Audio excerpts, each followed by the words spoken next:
Yeah, we'll get to Trump's response in a moment, but what this really boils down to is a software error.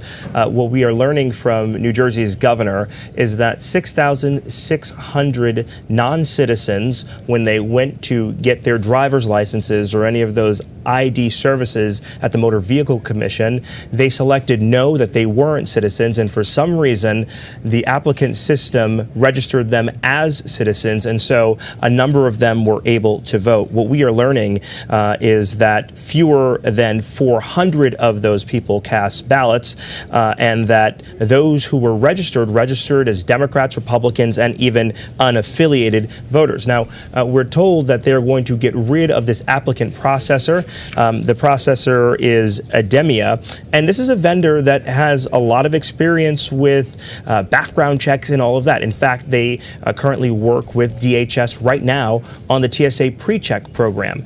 We heard this hour from the DHS Secretary, Markwayne Mullin, who thanked Mikie Sherrill for this investigation, but says that one non-citizen voting cancels out the vote of a U.S. citizen. And we heard from the Trump administration as well, a White House spokeswoman saying the Democrats and their media allies have repeatedly said it's impossible for non-citizens to register to vote, and let alone cast a ballot. And they say this is why there's a need for the SAVE Act, which President Trump has been pushing for, hold up a lot of stuff on the Hill just because of it. Yeah, I mean, is this going to give the president? I mean, and look, it's hard to make predictions about what happens in Washington, but the SAVE Act is about more than just this, and I'm wondering if it gives substantial or sufficient ammunition to the folks who are trying to get it across the finish line, because there's a lot of pushback to it, Myles.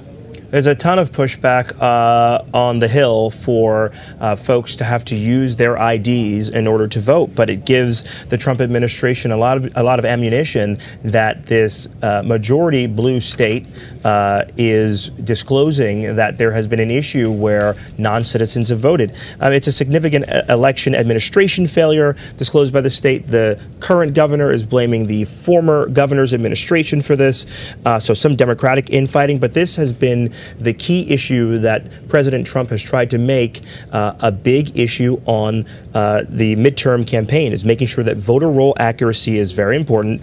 It's a big policy proposal, so much so that last week there was a prime time address about it. Now, here's the discrepancy.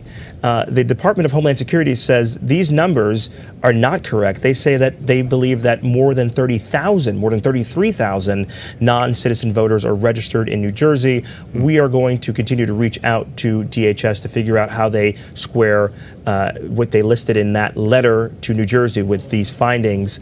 But this is a significant development, and it's a significant development for a Democratic governor to be making publicly and candidly and transparently in this way. And the DHS secretary said this afternoon he was thankful that she made this disclosure. It'll be interesting to see how many more of these states go through their roles and figure out what exactly has happened here, because if one vendor is doing this with one state, it's possible it could be happening in another state. Myles, we should note that Governor Sherrill said in a statement, partly, quote, "Donald Trump has zero credibility on the issue of election integrity. When we find a problem, we don't hide it, deny it, or invent conspiracies. We investigate it, we fix it, and we tell the public." So it's a reveal, Myles. Yeah, you know, what it really shows is that the failure sort of happened with this motor vehicle commission issue, but really, what is the transparency here? Is it just at this point where they've found some folks on the rolls, or is there a bigger issue? If there's a big dichotomy between these 30,000 people that DHS believes voted and the 666,000 number, like, where do you meet in the middle? And, you know, one thing that's important is we're going to keep looking into is, you know, are states looking at their rolls and figuring out if people are voting inappropriately?